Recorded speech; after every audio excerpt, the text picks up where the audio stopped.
Noah Barnett said, tucked or untucked shirts, t-shirts, button-downs, any shirt, really. Thoughts, feelings, opinions. Okay. Should you always tuck your shirt when you're wearing a kilt? Or anything. Let's talk about all tops, so to speak. All tops. I default to tucked in for 95% of the things I would wear, as far as with Highland dress. So, this is a hiking kind of, shirt that kind of goes with the tartan I have on today. So this 100% tucked in. If I'm wearing a t-shirt, I'm still going to tuck it in. The things that I would, the two things I wouldn't tuck in, or three things I would not tuck in would be a sports jersey. I would probably not tuck it in, although I would probably tuck it behind the sporran, but I'd still wear it out. Yeah, because that'd look weird. Yep. Sweatshirt or a sweater. I know some people do tuck the sweater. I'm not a fan of the look.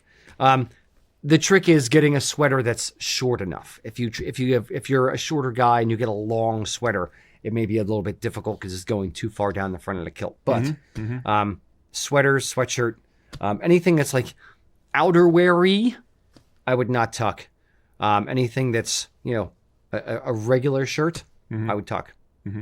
Think of it kind of like, I'll draw the parallel between jeans. If you're wearing a pair of jeans, would you tuck in said item?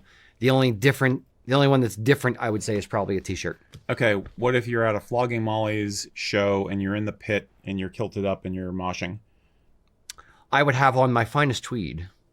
No, I see. Would you have your t-shirt tucked or untucked at that point when you're in the middle of like? I would start with it tucked. Okay. If I got surfed around, or if I got throw it against the wall of the pit, sure, it may come untucked, or somebody grabbing at me, sure, they might untuck it. Okay. But I'm not worried about tucking it back in that very second. I'm worried more about survival.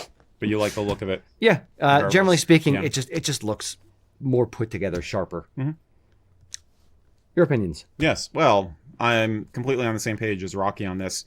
For once. Point of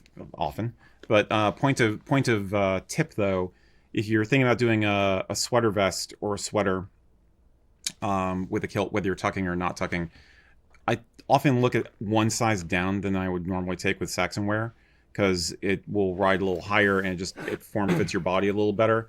If you're the kind of person who likes the look of tucking in a sweater vest, which I've seen done, it's kind of an old school thing. I really don't care for it, but people do it.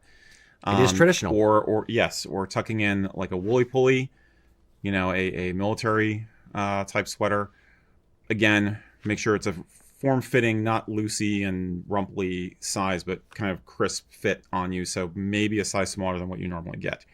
But other than that, I'm not a fan of untucked shirts. I'm not a fan of tucked in warmth layers. But that's me. That's fair. That's a fair point. Warmth layers shouldn't be tucked. Yeah, warmth layers versus shirts. Generally speaking. But yes, a sweater vest 100% is traditional. So if you wear a sweater vest and you want to tuck it in, especially like a Fair Isle one or something like that, then have at it. There's no shade being thrown here. That's what you see most often. Yeah. It's Fair Isle sweaters. Yep. Yeah. Agreed. Yeah. Excellent. Hope that helps. To tuck or not to tuck? That is the question. In my estimation, it's not really a question. Tuck in your damn shirt. Do you agree with me or disagree? Let me know in the comments.